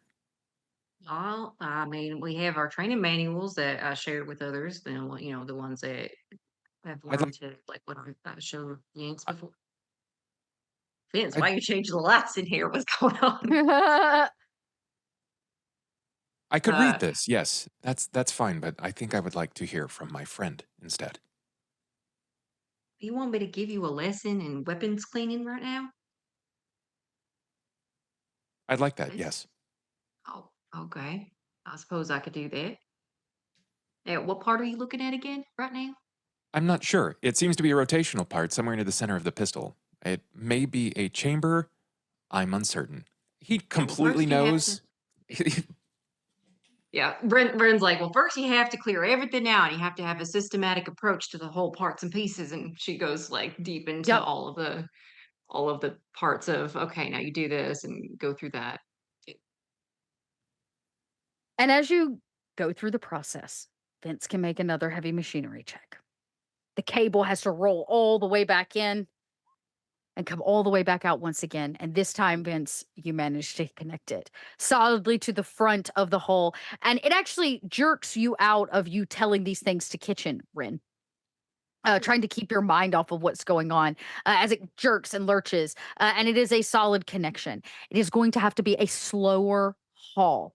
There are not 2 points of contact. There's only one to the Monstro, which puts a lot of friction on Rin's ship. It's the literal carabiner holding these two things together. And you can hear Rin's ship like creak a little bit against the weight of pulling Shakespeare and pulling against Monstro. But you have both successfully done it. Okay, Ren's gonna take her spacesuit helmet and put it onto Vince. All right, now you better get on home. At least you Yeah, got a cable to get you there. thanks. Dot, what I see that their vitals may have changed, at least from the communication Yeah, I would standpoint. say that their heart rate is not as high. They're not going to lose any stress, but that you can tell their heartbeats have kind of regulated, especially Vince's, who was heavily raised while he was trying to connect the last airline cable. Vince, all I need is a very quick agility check. You're going to be able to make it with a +2 because you were basically carabiner to the airline cable. You're just sliding down it in essence. Great. 2 You'll successes. make it back. Now, Barden, you said you're off suiting up. Yeah, after the comms and all of the one-sided space comms debacle, I think Barden heads back to wherever he left his suit from the last time he stole Rin's Rin's ship, and he is the entire way just elderly grumbles. He's like, I just had a goddamn conversation with the kid about now I go now, so you got a baby on the way. But I'm putting boots on. See all these boots? I'm 76 years old, and he's just suiting. I got to suspend myself back in here. I got it, and the arm is I see it. I gotta lay down and put this on. It's ridiculous. As he's putting on the Kitchens, spacesuit. you see that their vitals have shifted, and you hear the grumbling of an old man coming down the hallway. Okay. Absolutely ridiculous. I gotta put this every time. Kid can't go out there. Can't cut open a door. I gotta go say, spills up the side of this goddamn ship. Where's my helmet? Given the nature of things, I think Kitchens would. It's really pressing. This is a really pressing series of moments, and I think even Kitchens is aware that things are spiraling. That he's probably spiraling, and he wants to minimize himself. Make himself as small as possible so that he appears busy and not to be convened with. You've been talking with Ren for a while, and you hear Barden coming, and it's not the time. Kitchens, maybe you've never actually been burdened with Barden before, but for the first time ever, you don't intercede. Something else. Maybe you just immediately go back to the screens to watch the Xeno to look busy. And when you get back to the screens, having only stepped away for just a few minutes, the Xeno itself seems to be gone. 2 of 3 cameras have been cut. And in the middle of the room near the kind of nest, the organic nest that is growing, now the vines cover the body that was laid on the floor. You see almost like a snake skin, but massive, shedding, as if it has evolved. Can I determine from the notes that I have regarding the Space Beast and what I've been exposed to, the initial amount of time it takes for the germination and the birthing process of the newly formed Xeno? Well, what you know is that the gestation period only happens once there's an egg. And eggs are only created by a queen. Right. And you don't technically, what you know, have a queen. Maybe you do now. I think there's a strong chance that he's hypothesized that, but still, it's not completely unfounded. And you know that they do shed when they evolve or when they grow. They have to shed the skin that they're in. And you can see it laid out on the floor, massive and gross and kind of slimy. Um, I'm guessing there's probably audio, and you can hear a sound off camera. Probably one of the 2 would have picked it up if they had not been destroyed. Now just static on your screen. And the sound is of the Xeno screaming, not this time for help or backup, but in that of pain, organic pain. And the camera that is left is the one stationed straight on the wall where the 2 bodies are kind of pinned in their cocoon, where the core centralized area of the nest was that they were working on. And you watch as just out of the bottom left of the screen, some kind of organic tubing drops one of these beautiful formed eggs. You've never seen one brought into reality before. Not really. You've seen the egg, but you've not seen the process of creating one. And if it is, in fact, the first egg of the queen, it kind of rolls and sticks to a spot near this nest area, right where the body is. And from it and around it begins to create a little bit of a mist, a low level on the floor. Kitchens, you can take another stress, considering the fact you have once again witnessed the creation of life. Not just any life, the actual birthing process of the egg. Something in you shifts and changes. And because you are not just seeing it for the first time, something in you triggers one of those memories again. Something about that organic tube pumping out this egg draws you back to a memory. You remember sitting around a table. You look left and right and you see your own face. Other Davids sharing the table with you. In the center sits David 1.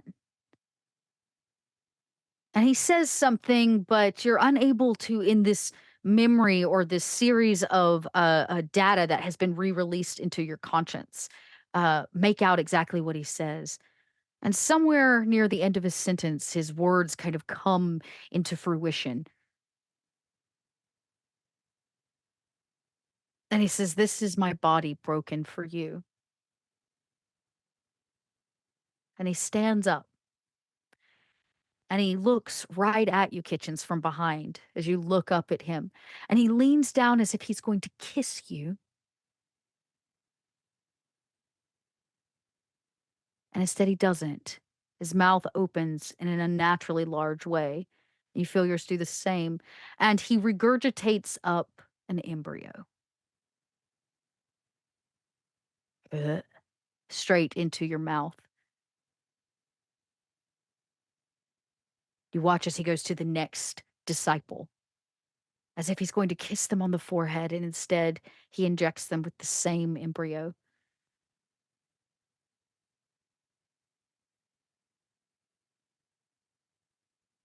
And something about that slithering down your throat almost snaps you out of it as you witness the egg open.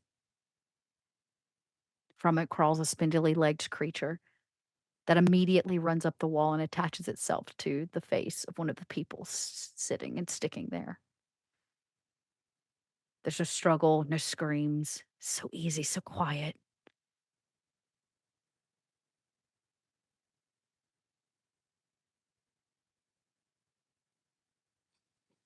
Vince, as you make it back to the ship, Ace greets you. Kids have been delivered to Ben. They're getting dinner ready. And she says, "Good, you did make it in time for dinner." As she pulls you back on board, helps you get your helmet off and the suit. And around the corner comes Barden, grumbling and grunting. Barden, just as you finish that last fucking zipper, you see that he's already on board. Oh, for shit's sake. Where are you going? Well, I was going out to save your ass. You were outside. Fucking. There was an explosion. There's a beating hearts and whatever, and you were like, "I'm okay." It's like okay. A child fell down. Is the ship die? Yeah, it's all hooked up. Everything's all good. What about the hole? Oh. What about the explosion? Someone will fix it later. Yeah, I'm already in a suit. Did anyone know how to get Rin food? Did we figure out the logistics of this? Are we just letting our old ass die out there in the ship? We'll figure it out. You know, it's like months from where we're supposed to be going, right? Where are we going now? That's a great question, because currently the Monstro sits floating in space, not too far out, but far enough from what's left of this festival. And it is dinner time. Tonight, Ren will not be joining you. Ren, you'll eat rations alone inside of your ship, listening to it creak, hoping that it holds between the weight of the two pulling vessels. The rest of you, maybe even Kitchens included, makes it to dinner. It's pretty standard dinner. But as you all sit around a table sharing supper together, Kitchens, you have an overwhelming fear or feeling, something that you've never really felt before. And as you are sitting with a plate in front of you, though you yourself do not eat, something splashes into these, they look like Wheaties, some kind of protein, space protein. It's a white substance. Something about your last supper, and this one is all too familiar. And a single tear of milky white substance rolls down your face and splashes into the food in front of you. He likely blinks several times and tries to find where it's coming from. You wipe one cheek and realize that's the dry one, and wipe the other, and you've never had this maintenance issue before, where your fluid leaks from your eye ducts? You likely see his hand move to the edge of the table to wipe it off and then turn to exit the room to determine what this is, leaving trace amounts of whatever this white fluid is on the table. Is there a chance Vince could have seen this? Anybody that's sitting here at dinner can roll an observation.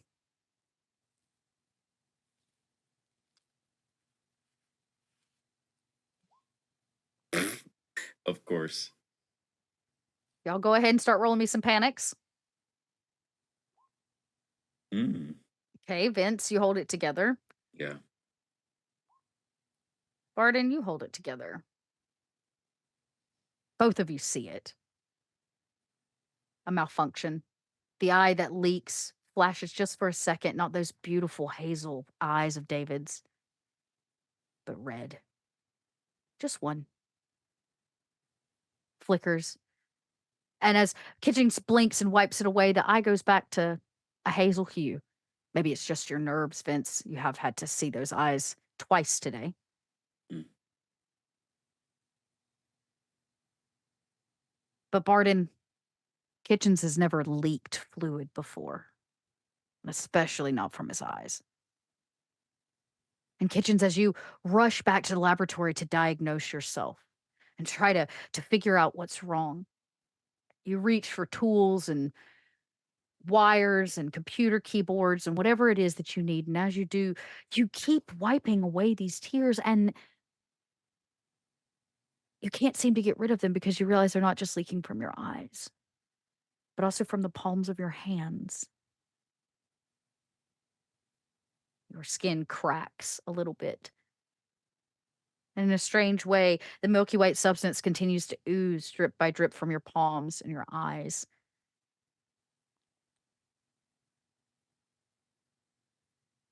He just sits. And He as you knows that this sit, ends. dripping, trying to figure out what you're going to do, 3 bodies in cryo to your left, the rest of the team sitting in silence upon Kitchen's exit. You hear Mother come over the intercom.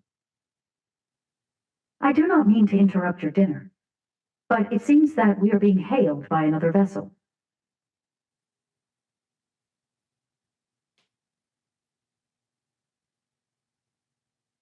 Vince shoots a look at Barden, and Vince stands up and says, "I'll take a look on the bridge, Mother. Thank you." Of course, I will send over the data now. And as you get to the bridge, you can see it. Much like a submarine radar, boop, boop, boop. Off in the distance, it's coming towards you. You try to maybe run the basic checks. Is it a Weyland-Yutani vessel? Is it a Colonial Marine vessel? What is it? It's pirates. And just about the time that you would warn the crew, send off a warning call, you can hear them come over comms, the sound of a raspy voice. And he says, I know y'all ain't floating out here without something good in all them ships. So all you got to do is put your weapons down and let us come on board, take what we want, and we'll leave with no problem. Over.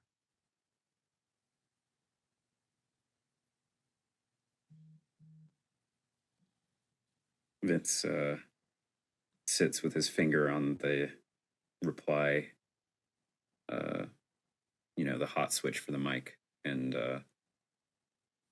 sighs. And says, "Are you sure you want to do this?" Well, I think I do. It looks like y'all got a lot of stuff to unload, and we'd be happy to take it off your hands.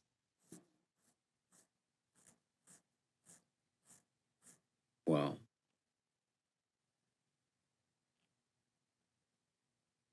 and then Vince just pulls his finger off the comms, realizes it's a waste of time to talk to this guy, and instead goes to inform and warn and prepare everyone for what is to come.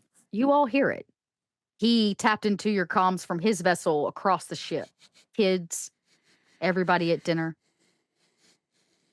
Hears the pirates say they're coming to take what they want. And we'll end there this evening. Because we're at time. Next week, we'll find out if the pirates make it on board. What happens to the Xeno. And I promise you, we will close this puppy out. Though I am out of corruption, everybody, so you're gonna have to come back next week so I can have some more. I tried to kill Vince today. I tried. We know. I tried twice. I'm I tried unkillable twice. so far. Yep. Close. We know. Yep. Well, shit. Didn't see that ending coming. Didn't have pirates on my bingo card. Christ, at the Monstro Senior Center. All right, that is it for episode 5. This was the penultimate episode of our season finale season, or our series finale season of Alien. So let's go around, do our introductions so we can get the hell out of here, and talk about this episode in our after show. If you guys want access to the after show, it is available on our Patreon. Link in the description down below. While you're down there, click on that Discord link. Join us in the Discord. Be a part of the community. Be a part of the conversation. But for now, let's start with, the almost dead. Zach, who are you? Where can we find you on the internet? What are you up to? Hi, I'm Zach. I play Vince, who is still here. We're all still here until Barely. next I episode. tried. We'll. Freaking tried. Oh yeah, no. Just leave it to pirates to. They're gonna fuck everything up. It's Yep. gonna be great. It's like, oh, you have a secure science project? I'm gonna let the bullies come in and like dump some salt in your volcano. And then the volcano hops in their Explodes, faces yeah. and impregnates them with an alien.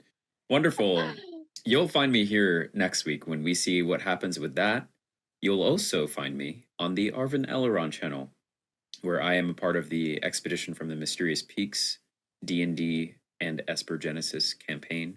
Right now we're getting ready to thwart a cult party that has been responsible for the disappearances of citizens in an underground city made of stars. Ooh. So there's that. You can come by and see that. I'm also a part of the Our Vocalists over there, once a month voicing these characters in text-based games on my own channel every Thursday, where my friend Maddie and I play Divinity, and in other places when other places are present that have me, which you'll find at some point. But that's Nailed me. it. Thanks. Nailed it. Yep. I practiced so hard. Next up, Bub, who are you? Where can we find you? What are you up to?